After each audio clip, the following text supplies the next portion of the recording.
آسماں جس کی وسعت میں گو ہے، وہ در مصطفیٰ کی زمیں ہے،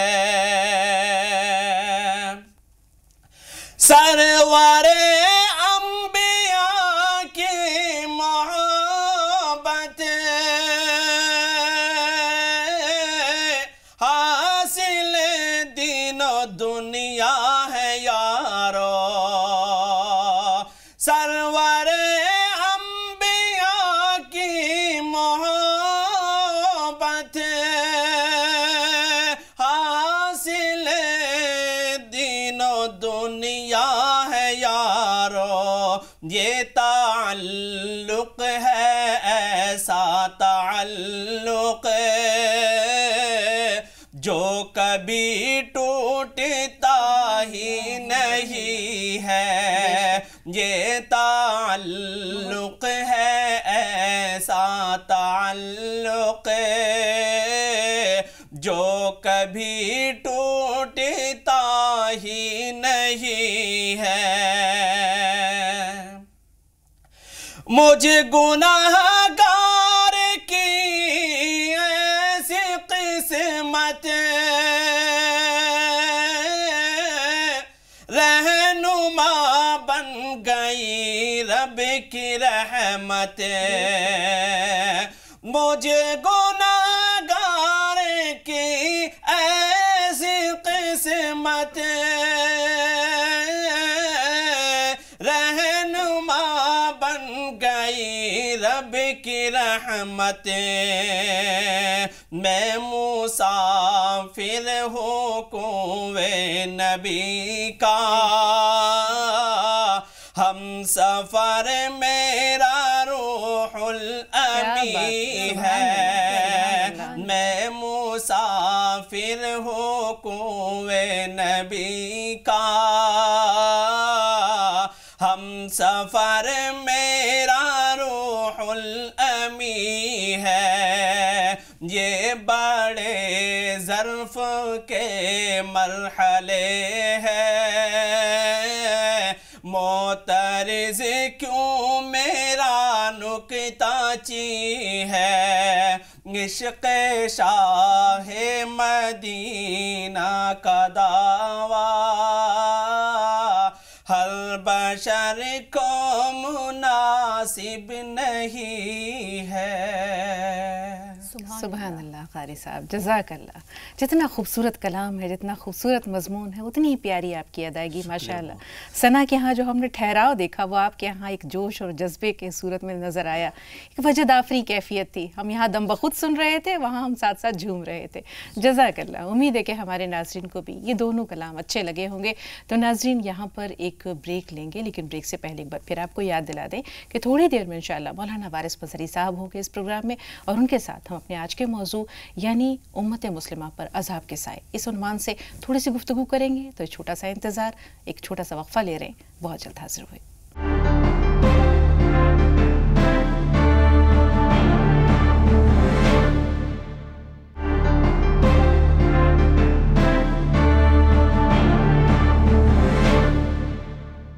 ناظرین وقفے کے بعد ایک بار پھر آپ سب کا استقبال ہے۔ آپ دیکھ رہے ہیں راہ نجات، اور اسٹوڈیو کی رونق کو دوبالا کرنے کے لیے ہمارے بہت ہی خاص مہمان تشریف لا چکے ہیں۔ آپ سب کی طرف سے اور اپنی طرف سے استقبال کرنا چاہیں گے مشہور و معروف عالم دین، ممتاز اسلامی scholar, assistant professor department of Islamic studies, Jamia Millia Islamia, جناب مولانا وارث مظہری صاحب۔ پرتپا خیر مقدم ہے ڈاکٹر صاحب، استقبال ہے آپ کا۔ جی بہت شکریہ۔ تو ناظرین اس سے پہلے کہ مولانا صاحب سے بات چیت کے سلسلے کی شروعات کریں، آپ کو یاد ہوگا گزشتہ ملاقات میں ہم نے مشن محمدی صلی اللہ علیہ وآلہ وسلم اور موجودہ امت مسلمہ کے حوالے سے کچھ باتیں کی تھیں آپ کے گوش گزار مولانا صاحب کی گفتگو کے ذریعے۔ آج اسی سلسلے کو تھوڑا سا آگے بڑھا رہے ہیں، کچھ مختلف حوالوں سے انشاءاللہ اپنی بات کو اور واضح کرنے کی کوشش کریں گے، اور آج ہم نے موضوع منتخب کیا ہے وہ ہے امت مسلمہ پر عذاب الہی کے سائے۔ بڑا عجیب سا لفظ ہے یہ عذاب، ہم کہہ سکتے ہیں کہ کبھی یہ سزا کی صورت میں ہو سکتا ہے، کبھی تنبیہات کی صورت میں ہو سکتا ہے، اور کبھی ہم آگے دیکھتے ہیں تو یہ عذاب کی صورت میں بھی ہو سکتا ہے۔ بنیادی بات یہی ہے کہ موجودہ امت مسلمہ ہو یا سابقہ امت مسلمہ ہو، یہ دونوں اللہ تعالیٰ کی بہت عزیز امتیں آتے ہیں، خاص طور پر جب ہم بنی اسرائیل کا دیکھتے ہیں، اس کا ذکر دیکھتے ہیں قرآن پاک میں، تو اللہ تعالیٰ فرماتا ہے کہ بسم اللہ الرحمن الرحیم، یا بنی اسرائیل اذکروا نعمتی التی انعمت علیکم وانی فضلتکم علی العالمین، کہ میں نے اے بنی اسرائیل میری ان نعمتوں کو یاد کرو جو میں نے تم پر کی اور تمہیں تمام جہانوں پر فضیلت عطا کی۔ اسی طرح جو موجودہ امت مسلمہ ہے یعنی امت محمدی صلی اللہ علیہ وسلم، اس کے بارے میں کیا کہا جائے؟ اسی کے بارے میں تو رسول پاک کے حدیث بھی ملتی ہیں، قرآن پاک میں اللہ تعالیٰ کا یہ ارشاد بھی ملتا ہے کہ کنتم خیر امت اخرجت للناس تأمرون بالمعروف وتنہون عن المنکر وتؤمنون باللہ۔ تو خیر امت ہیں ہم، لیکن اس کے باوجود ہم دیکھتے ہیں کہ وقتاً فوقتاً مختلف سزائیں آتی رہتی ہیں، مختلف اللہ تعالیٰ کی آزمائشیں آتی رہتی ہیں۔ تو بنیادی بات یہی ہے کہ افراد ہوں یا قوم ہوں، ان پر تنبیہات ہوں، سزائیں ہوں یا عذاب ہوں، یہ کس صورت میں آتے ہیں، ان کی وجوہات کیا ہیں، یہ ہم مولانا صاحب سے جانیں گے۔ جی مولانا صاحب۔ بسم اللہ الرحمن الرحیم، نحمدہ و نصلی علی رسولہ الکریم، اما بعد۔ دیکھیے اللہ تبارک و تعالیٰ نے جو یہ دنیا بنائی ہے اس کے لیے کچھ اصول طے کیے ہیں، چنانچہ خود اللہ تبارک و تعالیٰ نے یہ فرمایا کہ وَلَن تَجِدَ لِسُنَّتِ اللَّهِ تَبْدِيلًا وَلَن تَجِدَ لِسُنَّتِ اللَّهِ تَحْوِيلًا۔ جو اللہ تعالیٰ نے قانون بنایا ہے اس پورے کائنات کو چلانے کا، اس میں کوئی تبدیلی نہیں ہو سکتی۔ اس قانون میں جزا و سزا کا قانون بنیادی قانون ہے، اس پہ یہ پورا نظام کائنات کا چل رہا ہے۔ خاص طور سے یہ جو انسانی زندگی، اللہ تبارک و تعالیٰ نے جو اصول بنا دیے ہیں وہ ان میں سے اکثر وہ چیزیں ہیں جن کا تعلق تمام قوموں سے ہے، پوری انسانیت سے ہے۔ ہم سب تو نہیں کہہ سکتے کیونکہ بعض خصوصیات اس امت کے ساتھ ہیں بلا شبہ، اس لیے یہ تو نہیں کہا جا سکتا کہ ساری کی ساری چیزیں بالکل مشترکہ طور پہ ہیں۔ کچھ خصوصیات اس امت کی ہیں، ان خصوصیات میں سے یہ عذاب والی بات بھی ہے۔ ہم دیکھتے ہیں کہ رسول اکرم صلی اللہ علیہ وسلم کی حدیث ہے کہ آپ صلی اللہ علیہ وسلم نے ارشاد فرمایا کہ میں نے اللہ تبارک و تعالیٰ سے 3 دعائیں کی، جن میں سے 2 دعاؤں کو تو قبول کر لیا گیا، 1 دعا کو رد کر دیا گیا۔ وہ کون سی دعا تھی ہمارے ساتھ جو رد کی گئی؟ پہلے تو ہم یہ جانیں گے کہ قبول کیا کی گئی تھی۔ جی، تو رسول اکرم صلی اللہ علیہ وسلم نے دعا کی کہ اے اللہ ہماری امت کو غرق سے، یا پہلے کی قوموں کو ہوتا یہ تھا کہ سیلاب آتے تھے ان کو غرق کر دیا جاتا تھا، اس سے محفوظ فرما۔ تو اللہ تعالیٰ نے ان سے محفوظ فرمایا، وعدہ کیا کہ ایسا کچھ نہیں ہوگا۔ اسی طریقے سے اللہ کے رسول نے دعا کی کہ اس پہ کوئی مسلط اس طرح سے نہ ہو، کوئی فرد، کوئی قوم کہ جو ان کو تباہ و برباد کر دے، کیونکہ ہم دیکھتے ہیں کہ دوسری قوموں کے ساتھ ایسا ہوا کہ بعض جو جبار لوگ تھے، قہار لوگ تھے، بعض ایسے شاہ جس طرح سے انہوں نے یہودیوں کو برباد کیا، یروشلم کو جلایا، بابل کے بادشاہ نے، رومن نے، اس طرح سے کوئی مسلط، تو اللہ تعالیٰ نے قبول کر لیا کہ ٹھیک ہے بالکل ایسا نہیں ہوگا۔ اس طرح سے قحط کا عذاب، کہا کہ نہیں ایسا نہیں ہوگا۔ لیکن پھر رسول اللہ صلی اللہ علیہ وسلم کی تیسری دعا یہ تھی کہ ایسا ہو کہ مسلمان آپس میں لڑیں بھریں نہیں، ان میں تنازع اور خلفشار پیدا نہ ہو۔ تو اللہ تعالیٰ نے اس کو روک دیا، کہا کہ ایسا نہیں ہو سکتا۔ تو آپ دیکھیں کہ یہ جو عذاب الہی کے سائے جو ہم بات کر رہے ہیں، یہ حدیث بڑی پرمغز پرمعنی ہے۔ اگر آپ یہ دیکھیں تو مسلمانوں پہ جو سب سے بڑا مسئلہ درپیش ہے وہ یہ ہے کہ آپس میں ان کا اتحاد بالکل ختم ہو گیا ہے، آپس میں لڑنے بھرنے والی کیفیت آخری درجے میں پائی جاتی ہے۔ بالکل مولانا صاحب، یہاں جو آپ نے یہ بتایا کہ جو پچھلی قومیں ہیں ان پر اللہ تعالیٰ نے کس شکلوں میں، کس صورتوں میں عذاب نازل کیا، تو ہم دیکھتے ہیں کہ وہ قوم عاد ہو، قوم سمود ہو، حضرت لوط علیہ السلام کی قوم ہو، حضرت شعیب علیہ السلام کی قوم ہو، تو ان پر جو عذاب اللہ کا نازل ہوا وہ اس صورت میں تھا کہ یہ کلی طور پر ان کا استحصال کر دیا گیا، ان کا خاتمہ کر دیا گیا، جڑ سے ختم کر دی گئی۔ آج آیات باقی ہیں، نشانیاں باقی ہیں، یا قرآن پاک میں ان کا تذکرہ باقی ہے۔ تو جو امت محمدی صلی اللہ علیہ وسلم ہے، اس کا جزوی طور پر کوئی اس پہ سزا آ سکتی ہے، کلی طور پر استحصال نہیں ہوگا۔ بلا شبہ۔ تو میں یہ بتا رہا تھا کہ وہ جو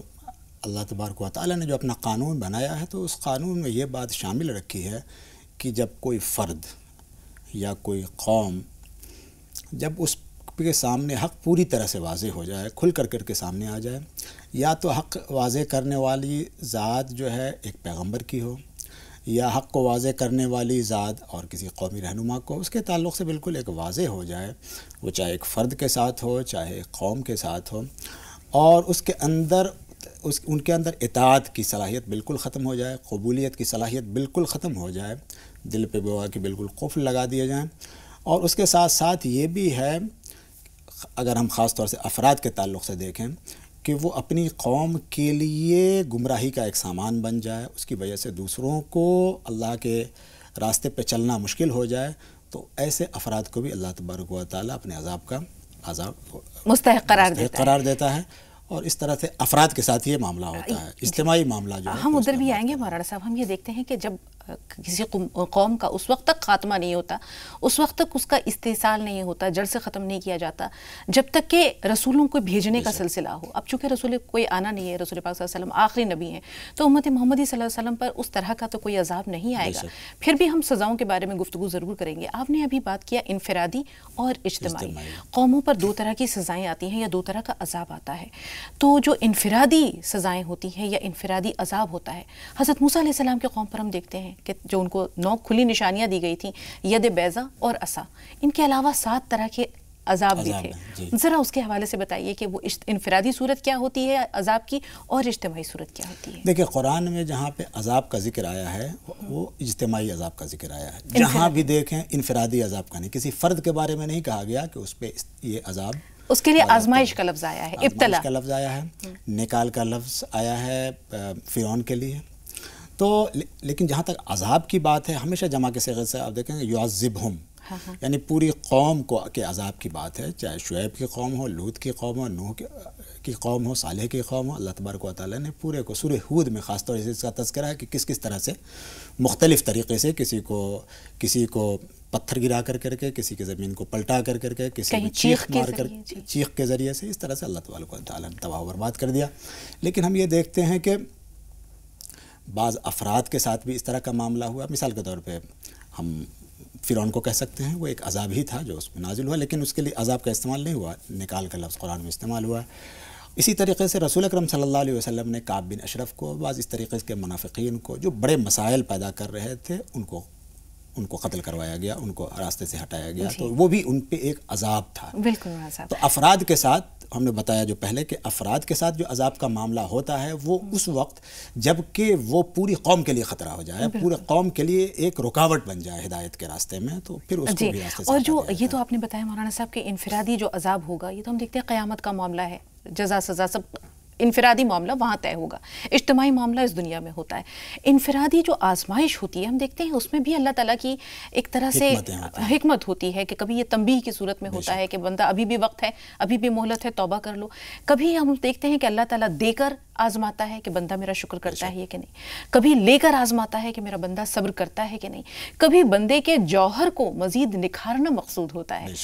ایسی آزمائشوں میں اس کے جوہر کو نکھارنا مقصود ہوتا ہے، تو جوہر کا یہ نکھارنا کس طرح ہوتا ہے مولانا صاحب آزمائش کی اگر ہم بات کریں؟ دوسرے بارے میں یہ بتایا گیا ہے کہ ہم جو ہے کبھی بنقص من الاموال والانفس والثمرات وبشر الصابرین، ہم وہی لے کر کے آزماتے ہیں، کبھی دے کر کے آزماتے ہیں۔ جو ہم چیزیں اس کو محروم کر دیتے ہیں، اس سے مقصود یہ ہوتا ہے کہ وہ صبر کرے۔ جب ہم کوئی چیز دیتے ہیں، خدا جب کوئی چیز دیتا ہے تو اس کا مقصود یہ ہوتا ہے کہ وہ اس پہ شکر کرے۔ تو صبر اور شکر یہ ایک دو بنیادی چیزیں ہیں اللہ تبارک و تعالیٰ سے جڑے رہنے کا، اللہ تعالیٰ کی بندگی کے اظہار کے، یہ دو بنیادی چیزیں ہیں، یعنی صبر اور دوسرے طور پہ شکر۔ تو اللہ تبارک و تعالیٰ اس طرح سے ان کو آزماتا ہے۔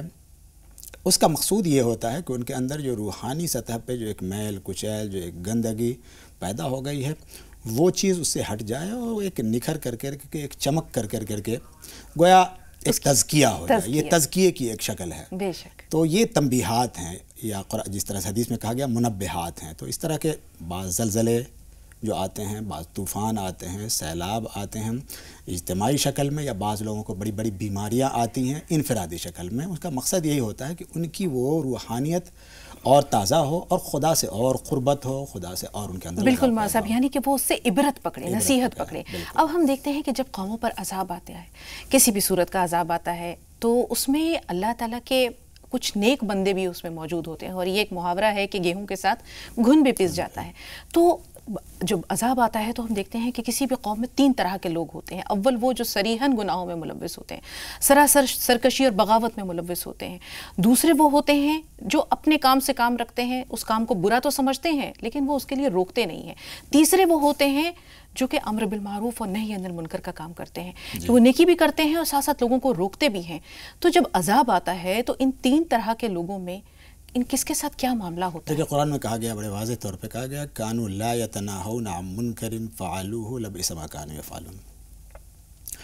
تو یہ جو سوال اٹھتا ہے کہ کچھ لوگ ہیں جو برائی کرنے والے ہیں، کچھ لوگ ہیں جو سرکشی کرنے والے ہیں، اور عذاب انہی کی وجہ سے بنیادی طور پہ آتا ہے، لیکن جب عذاب آتا ہے تو وہ پوری بستی کو یا پورے علاقے کو یا پوری قوم کو تباہ کرتا ہے۔ اس کی بنیادی وجہ یہ ہوتی ہے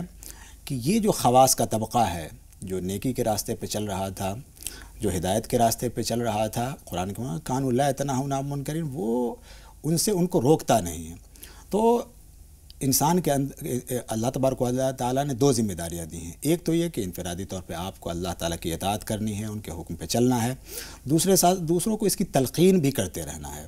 دوسروں کو برائیوں سے روکتے بھی رہنا ہے۔ اگر آپ نہیں روکتے تو جب عذاب آئے گا تو آپ بھی اس میں شامل ہوں گے۔ اور یہ رسول اللہ اکرم صلی اللہ علیہ وسلم کی بالکل واضح حدیث ہے کہ جب اللہ تعالیٰ کا عذاب آتا ہے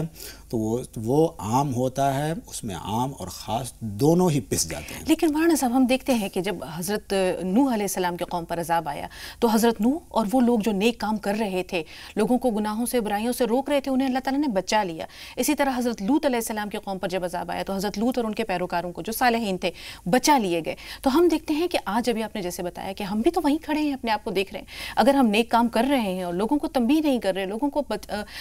گناہوں سے یا برائیوں سے روک نہیں رہے ہیں، تو کل کو ہمارا معاملہ وہی ہونے والا ہے۔ یہ سورہ مائدہ میں کہا گیا کانوا لا یتناہون عن منکر فعلوہ لبئس ما کانوا یفعلون، کہ یہ لوگ آپس میں نہی عن المنکر نہیں کرتے تھے، برائیوں سے لوگوں کو روکتے نہیں تھے، وہ دراصل مسلمانوں کو ہی متنبہ کرنا ہے۔ یہ ساری چیزیں جو قوموں کے ساتھ پیش آئیں، پچھلی قوموں کے ساتھ، اس کا جو سارا کا سارا تذکرہ قرآن میں جو کیا گیا ہے، اس کا مقصود یہ ہے کہ مسلمان بیدار ہوں،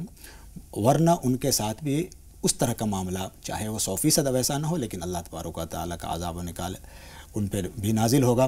تو یہی بات کہی گئی کہ وہ روکتے نہیں تھے۔ تو مسلمانوں کے اندر جو اس وقت اس طرح کی چیزیں پائی جاتی ہیں، اس کا تعلق اسی قانون قدرت سے ہے کہ اگر تم نے نہی عن المنکر کا فریضہ انجام نہیں دیا، برائیوں کو نہیں روکا، ٹھنڈے پیٹوں اس کو اسی طرح سے برداشت کرتے رہے، تو تمہارا حشر بھی ویسے ہی ہوگا، تم پہ بھی اللہ تبارک و تعالیٰ کا عذاب نازل ہوگا۔ لیکن وہ عذاب جو عذاب استیصال ہے، جو بالکل ختم کر دینے والا، وہ والی بات نہیں ہے، لیکن اس کی ایک شکل نازل ہوگی۔ بالکل مولانا صاحب، اور یہاں یاد آتا ہے وہ ایک حدیث قدسی ہے جس میں اللہ تعالیٰ نے حضرت جبرائیل کو حکم دیا کہ جاؤ فلاں بستی کو بالکل پلٹ دو۔ تو حضرت جبرائیل علیہ السلام کہتے ہیں کہ اللہ تعالیٰ اس میں فلاں بندہ بھی ہے جو کہ ایک پل کے لیے بھی تیری عبادت سے جو ہے وہ غافل نہیں رہتا۔ تو اللہ تعالیٰ کہتے ہیں کہ پہلے اسے اور اس کے علاوہ اس پوری بستی کو پلٹ دو، کیونکہ اس نے لوگوں کو نیکی کی طرف بلایا نہیں، اس نے لوگوں کو برائی کی طرف روکا نہیں، تو میرے عذاب کا وہ بھی مستحق ہے۔ تو ہم دیکھتے ہیں کہ آج ہماری جو کیفیت ہے، ہماری امت مسلمہ کی جو کیفیت ہے، وہ بھی اس سے کچھ جداگانہ نہیں ہے۔ یہ تو اللہ تعالیٰ کی رحمت ہے کہ وہ ہم پر اپنا عذاب اس صورت میں نازل نہیں کر رہا۔ تو ایک چھوٹا سا بریک لے رہے ہیں ناظرین، بریک کے بعد انشاءاللہ مولانا صاحب سے بات چیت کے سلسلے کو آگے لے چلیں گے۔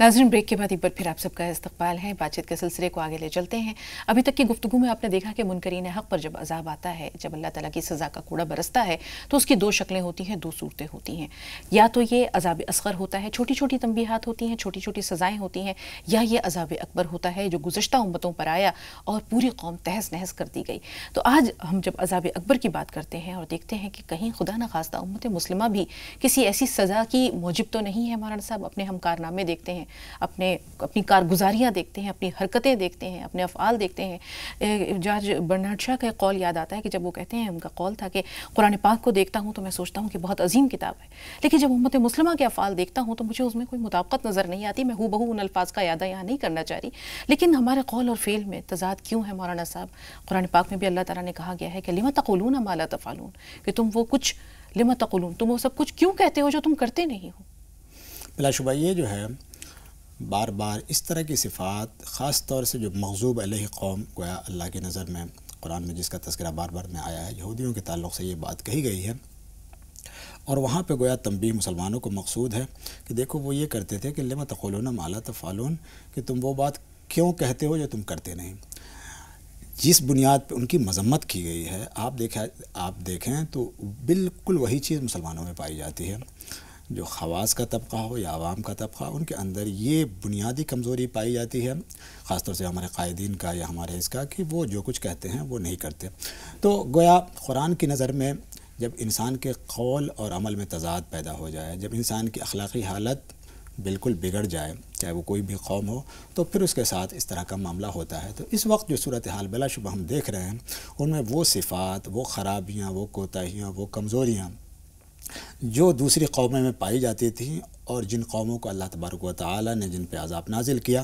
ان میں سے بلا شبہ وہ ساری خرابیاں دیکھا جائے تو اپنی کسی نہ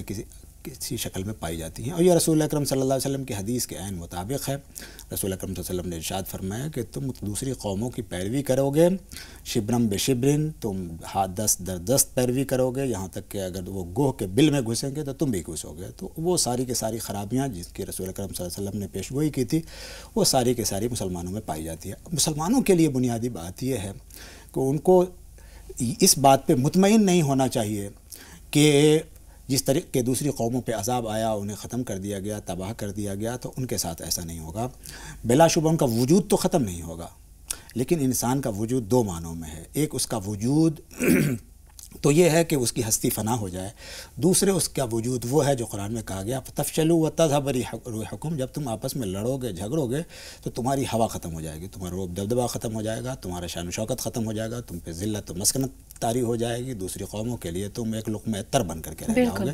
وہ کیفیت ہم دیکھ رہے ہیں کہ وہ ساری کی ساری چیزیں بالکل ایسے ہی پائی جاتی ہیں۔ ابھی آپ نے جس لقمہ تر کا حوالہ دیا مولانا صاحب، اگر ہم نظر ڈالیں دنیا کے نقشے پر تو ہم دیکھتے ہیں کہ آج عراق کی کیا حالت ہے، ادھر لبنان، شام سب تباہی کے دہانے پر ہے، فلسطین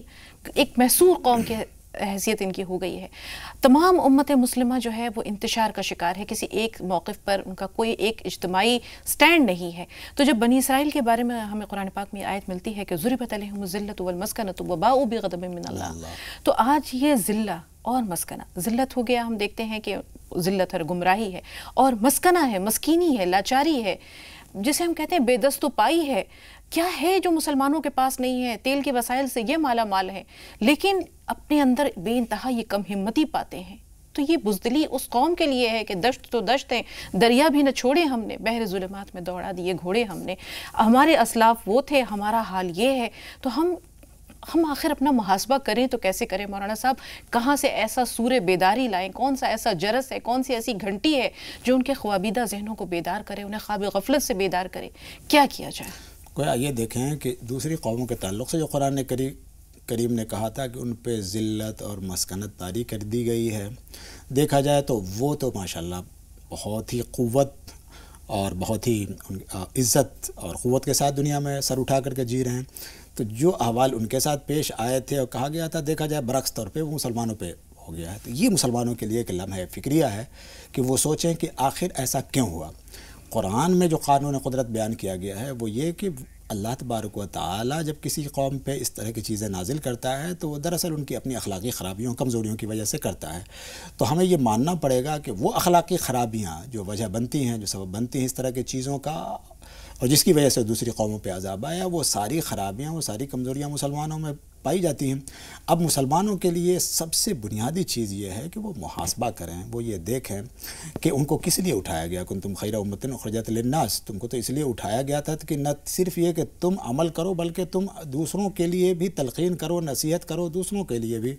تو کے لیے تم داعی بنو۔ اچھا، امت مسلمہ پہ دوہری ذمہ داریاں ہیں دوسری قوموں کے مقابلے میں۔ ایک ذمہ داری تو یہ ہے کہ وہ رسول اکرم صلی اللہ علیہ وسلم کی امت اجابت ہے، اس نے قبول کیا ہے، اس پہ اس کی یہ ذمہ داری کی ہے، بلغوا انی ولو آیا، اس کو ساری کی ساری چیزیں پہنچانا ہے۔ دوسرے یہ جو پوری کی پوری جو دنیا ہے یہ بھی رسول اکرم صلی اللہ علیہ وسلم کی امت ہی ہے، اس لیے کہ اب کوئی نبی نہیں آئے گا، وہ امت دعوت ہے۔ تو ان پہ یہ ذمہ داری یہ ہے کہ اس دعوت کو عام کرنا ہے، پوری انسانیت میں اس کو عام کرنا ہے۔ اب کوئی رسول نہیں آئے گا حجت تمام کرنے کے لیے، تو گویا مسلمانوں کو، ان کے افراد کو، ان کی جماعتوں کو یہ حجت تمام کرنا ہے اہل الارض پہ، دنیا روئے زمین پہ بسنے والے لوگوں پہ۔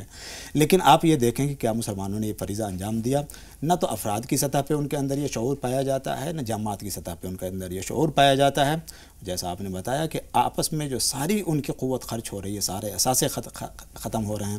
سارے وسائل جو صرف ہو رہے ہیں وہ آپس میں مرنے مارنے ایک دوسرے سے برسر پیکار ہونے کی وجہ سے مولانا صاحب ان کو ایک نمونہ بننا تھا دوسری قوموں کے لیے، اس لیے کہ ان کو اشرف بنایا گیا تھا، ایک نمونہ بننا تھا، لیکن انہوں نے دوسری قوموں کو نمونہ بنا کر کے ان کی پیروی اور اتباع شروع کی۔ بالکل، اور رسول پاک صلی اللہ علیہ وسلم نے یہ حدیث بار بار ہم اس کا اعادہ کرتے ہیں، دہراتے ہیں کہ رسول پاک صلی اللہ علیہ وسلم نے فرمایا کہ میری امت پر بھی وہ تمام حالات وارد ہو کر رہیں گے جو سابقہ امتوں پر ہوئے، بالکل اس طرح جیسے کہ ایک جوتی کے دو جوڑیاں۔ تو ہوتا کیا ہے کہ ہم جب سابقہ امتوں کو دیکھتے ہیں، ہم بنی اسرائیل کو ہی دیکھتے ہیں مولانا صاحب، کس طرح ان پر عذاب آیا، کس طرح سے انہیں نیست و نابود کیا گیا، ان کے معبد کی اینٹ سے اینٹ بجا دی گئی۔ آج مسلمان جو ہیں ان کی کیفیت بھی کچھ جداگانہ نہیں ہے، چاہے وہ سزا کسی بھی روپ میں آئے، چاہے وہ مغربی اقوام کو، چاہے وہ دیگر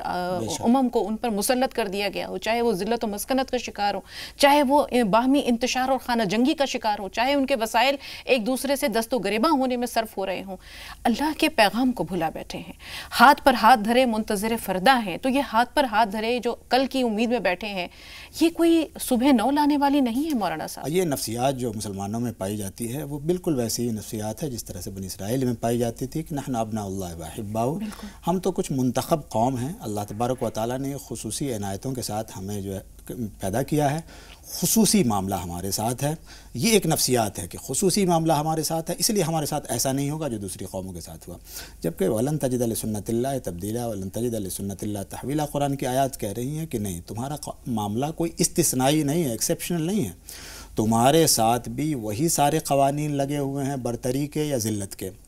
وہ سارے اسباب تمہارے ساتھ بھی جڑے ہوئے ہیں۔ اس لیے کوئی قوم نہ تو ہمیشہ کے لیے، اب کم از کم اب رسول اللہ کی امت، پوری دنیا ایک رسول اللہ کی امت ہے، اب ان تمام کے لیے ایک ہی قانون ہے، کوئی کبھی ایسا نہیں ہوگا کہ عذاب کے تحت تمام کو ہلاک کر دیا جائے، سب کے لیے یکساں قانون ہے بڑھنے کے۔ یہودی قوم اگر اپنی حالت کو سدھارتی ہے تو وہ بڑھ جائے گی، چنانچہ بڑھ گئی۔ آپ اپنی حالت کو نہیں سدھارتے ہیں تو آپ زوال پذیر ہوں گے، اور زوال پذیر ہو رہے ہیں۔ یہ نفسیات کتنی نقصان دہ ہے مسلمان امت مسلمہ کے لیے، امت محمدی کے لیے؟ یہ جو نفسیات ہیں مولانا صاحب، یہ بھی کہتے ہیں کہ ہم تو امت محمدی رسول پاک صلی اللہ علیہ وسلم کی امت ہے، ہمارے لیے تو شفاعت واجب ہے رسول پاک کی، جس طرح وہ تھے نحن ابناء اللہ و احباؤہ، یہاں بھی وہی نفسیات کار فرمائے۔ تو یہ نفسیات اس امت کے لیے، امت محمدی کے لیے کتنے نقصان دہ؟ یہ بلا شبہ سب سے بالکل منفی نفسیات ہے جو ہم نے آپ کو بتایا، اس لیے کہ جو قوانین اللہ تبارک و تعالیٰ نے بنایا اس میں تفریق نہیں کی گئی ہے قوموں اور قوموں کے درمیان، کیونکہ یہ تو ناانصافی ہوگی۔ سبوں کے لیے ایک قانون بنایا گیا ہے، قانون عروج و زوال سب کے لیے بالکل ایک ہے۔ تو اس لیے اب مسلمان اس بنیاد پہ کہ وہ آخری رسول کے ماننے والے ہیں، اس لیے ان کو کچھ رعایتیں اب مراعات دے دی جائیں گی، اور اس کی وجہ سے ان کو زیادہ سرخروئی حاصل ہوگی، ایسا نہیں ہے۔ لیکن ایسا ہوتا ضرور ہے کہ ہم یہ دیکھتے ہیں کہ پھر بھی اللہ تعالیٰ نے خصوصی عنایتوں سے ان امت مسلمہ کو نوازا۔ مثال کے طور پہ تیل کی دولت، یہ امت مسلمہ ادھر کئی سو سال سے جو بالکل ایک طرح کے معطل اور ناکارہ تھی، اس کو ایک طرح سے الگ سے کچھ دے کر کے تیل کی دولت کی شکل میں ان کو ابھارنے کی کوشش کی گئی، لیکن پھر بھی اس کی جو صلاحیتیں دیکھا جائے مادی سطح پہ وہ بالکل بیدار نہیں ہوئیں۔ تو اس وجہ سے جو بنیادی بات ہے وہ یہ کہ کوئی استثناء اس قوم کا نہیں ہے، اور جو کچھ بھی اللہ تبارک و تعالیٰ کا عذاب یا اللہ تبارک و تعالیٰ کی نعمتیں آئیں گی وہ اس کے اپنے عمل کی بنیاد پہ آئیں گی، اور یہ بار بار قرآن میں کہا گیا ہے جیسا تم عمل کرو گے اس کی بنیاد پہ تمہارے ساتھ بالکل معاملہ ہونا ہے۔ بالکل صاحب، ہم یہ دیکھتے ہیں کہ کبھی کبھی مسلمانوں کے ذہن میں یہ خیال بھی آتا ہے کہ دیگر قومیں دنیا میں اتنی ترقی کر رہی ہیں، ان کے پاس مال و دولت کی فراوانی ہے، عزت و شہرت کی فراوانی ہے، تو آخر کیا وجہ ہے کہ اللہ تعالیٰ نے دنیا میں منکرین حق کو اتنی ان کی رسی دراز کر رکھی ہے، ان کے ساتھ خصوصی جو ہے وہ نعمتوں کی فراوانی ہے، ان کی ڈور ڈھیلی کر رکھی ہے؟ تو اس کے لیے ہمیں لگتا ہے کہ ایک ملاقات انشاءاللہ اور ضروری ہے، ایک ایپیسوڈ اور درکار ہے جس پر ہم اس پہلو سے بھی غور کریں گے کہ کہیں ان کے لیے دنیا ہی سب کچھ تو نہیں ہے اور ہمارے لیے اللہ نے آخرت میں کچھ حصہ رکھا ہے۔ تو اس بارے میں بہت کچھ غور و خوض کی ضرورت ہے۔ انشاءاللہ آپ سے ملاقات ایک ایپیسوڈ میں اور اس سلسلے میں گفتگو اس میں درکار ہوگی۔ تو آج آپ کی تشریف آوری کا اور اس تمام گفتگو کا بہت بہت شکریہ۔